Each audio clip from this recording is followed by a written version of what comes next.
This is Hidden Killers Week in Review. A look back at the most prolific stories of the week. Murder in the morning from the Hidden Killers podcast. Oh, the joys of the trial of Chad Daybell continue on. Day 17. And FBI Special Agent Steve Daniels provided a detailed testimony about the discovery of J.J. Vallows' remains, which was disturbing, but it needed to be put out there in this trial on Chad Daybell's property. The testimony included descriptions of the efforts made to conceal the body, which visibly moved many spectators, including J.J.'s grandfather, Larry Woodcock. But didn't he pass out?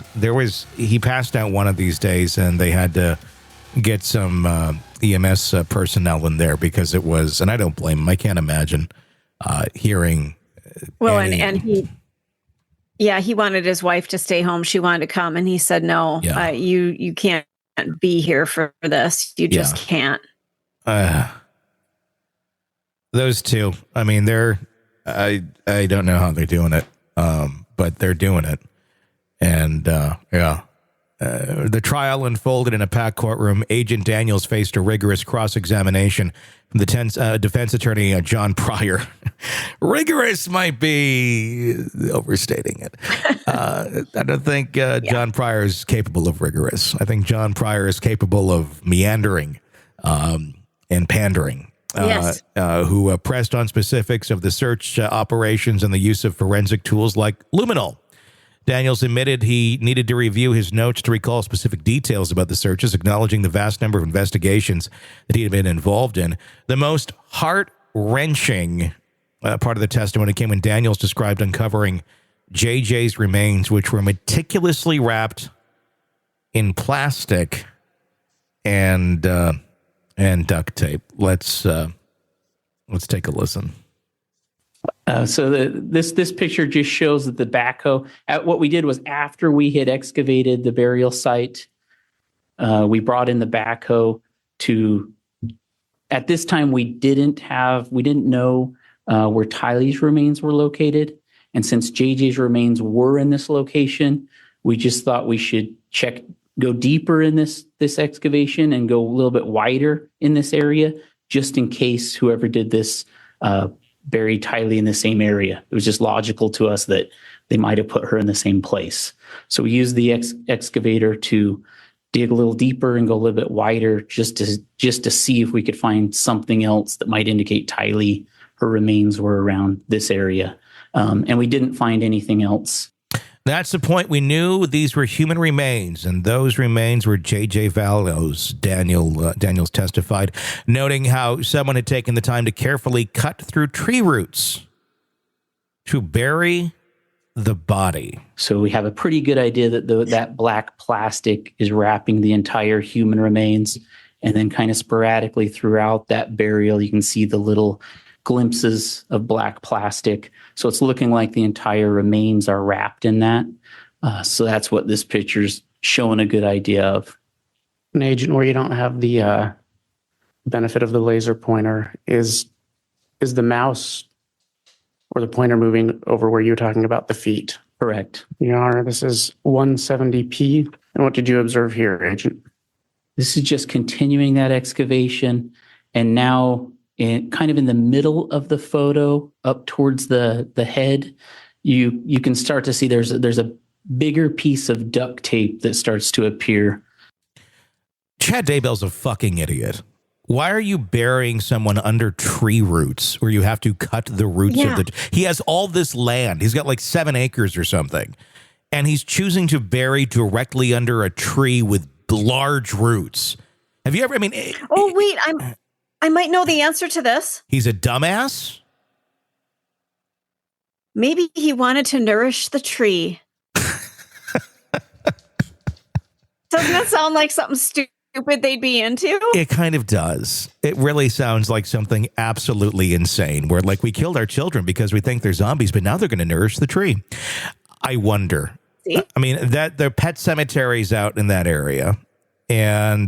But anybody who's ever tried to dig around a tree, You know how insanely difficult that is.